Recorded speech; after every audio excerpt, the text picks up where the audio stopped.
Et voilà, nous sommes le Big Day où des consultants et des managers d'un cabinet européen vont se confronter au leadership masculin-féminin.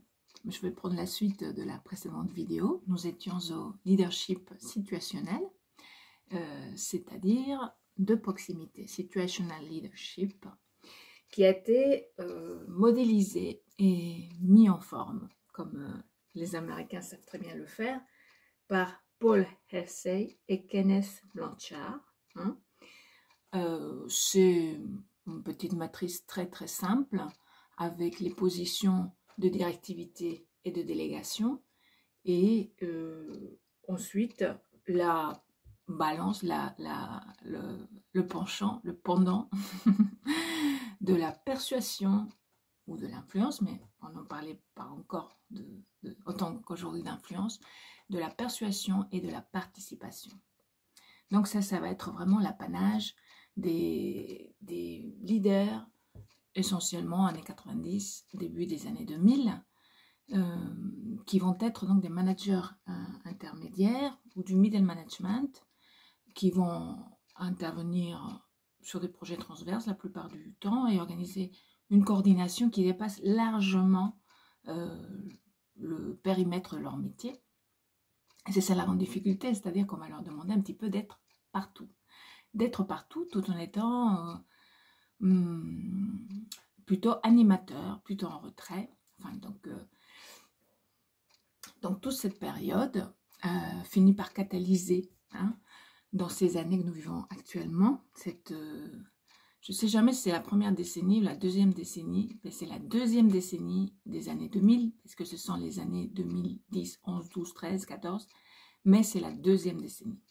Donc c'est pendant cette période où il y a une réflexion encore beaucoup plus globale sur le caractère écosystémique du monde, qui se rappelle à nous, et les organisations, cela que surgissent les petites voix des femmes, de deux femmes en particulier. Bon, depuis, ça s'est largement répandu dans la société, dans la pensée managériale. En 2015, Françoise Desrolez et Sandy Becky, depuis le cabinet Kiyosei, je ne suis pas sûre de la prononciation, vont appeler à l'inclusion de l'ensemble des compétences et des sensibilités en présence dans le système économique et social que peut être l'entreprise ou un réseau de partenariat.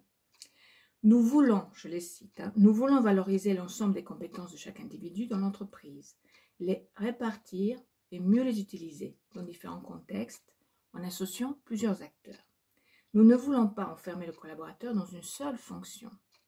Quelqu'un qui fait du marketing peut avoir passé un double diplôme à un moment de sa vie et faire du sport de haut niveau.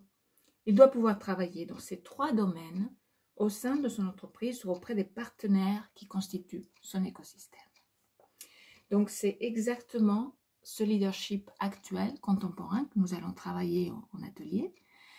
Et pour cela, nous allons revenir aux compétences, non seulement aux compétences, mais aux valeurs de chacun. Le leadership est basé sur les valeurs partagées qui se trouvent incarnées au mieux chez le leader. Et le leader peut être un homme, une femme, et va pouvoir porter aussi bien des valeurs masculines que féminines. Mais encore faut-il pour cela bien les connaître. Qu'est-ce qui nous constitue, qui aurait une origine plutôt de l'ordre du masculin, et qu'est-ce qui nous constitue et qui aurait une origine plutôt féminine,